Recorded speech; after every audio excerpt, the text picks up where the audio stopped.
Bonjour, bonjour à vous. Donc, cet enregistrement, toujours pour vous permet de faire votre réflexion, votre introspection.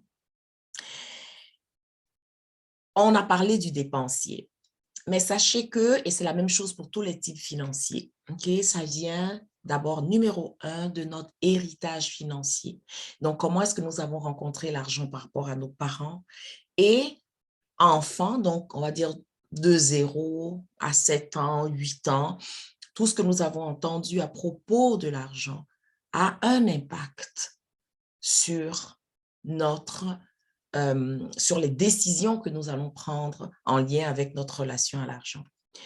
Après ça, il y a notre histoire financière. Donc, il y a nos propres expériences qui vont venir, OK, comme conforter, renforcer ces croyances-là.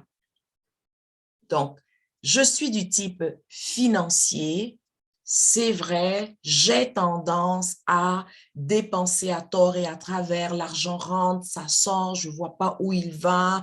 Donc, juste voir au niveau financier, il y a comme un désordre dans l'utilisation de mon argent.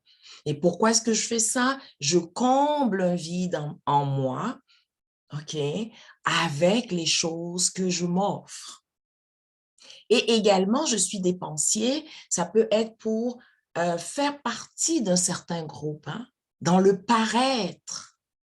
Donc, je vais utiliser mon argent pour acheter des choses, ça et là, OK, pour accéder à un certain statut.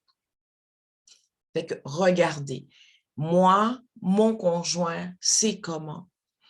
Ce que je vous propose là, c'est vraiment un exercice d'introspection. Soyez doux et douce envers vous-même. Juste m'observer, est-ce que moi ou mon conjoint, nous avons tendance à être dans ce type financier?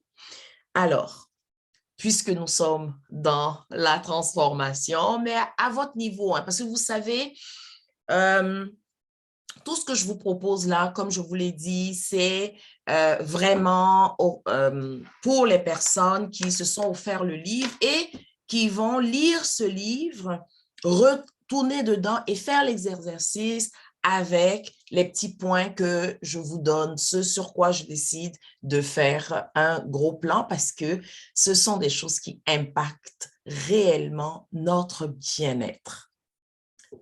Pour le dépensier, s'il choisit, je suis dépensière, alors je choisis de me prendre en main au niveau de mon argent. Donc, je me posais la question, dans le fond, là, qu'est-ce que je veux vraiment vivre avec mon argent?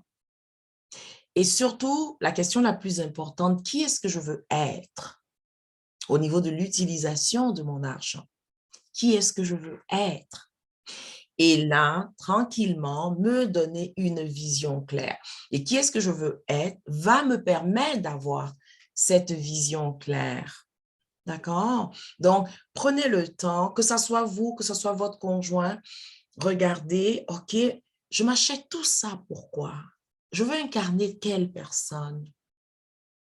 Et à partir de là, de dire, waouh, oui, ma direction est claire. Donc, au chapitre 10, vous allez voir tous les points que je propose pour aider le financier à... En fait, c'est d'être conscient. Une fois que vous développez cette conscience-là, vous faites des choix, OK, qui vont résonner avec qui vous êtes. OK? Donc, l'idée, je serai toujours dépensière, mais avec un plan bien précis. Et je vais clarifier mon pourquoi. D'accord? Fait qu'à partir de ce moment-là, c'est ça la réconciliation dans ma relation avec l'argent. D'accord? Alors, regardez, est-ce que j'ai tendance à accuser mon conjoint ou ma conjointe d'être dépensier ou dépensière? Absolument. À partir de ce moment-là, arrêtez-vous et puis regardez, regardez. OK? Comme vous le savez, ce n'est pas en fuyant notre vie qu'on va en faire quelque chose de vraiment beau. Au contraire, c'est en faisant face à nos difficultés que nous ouvrons un chemin et on accepte de se laisser traverser. D'accord?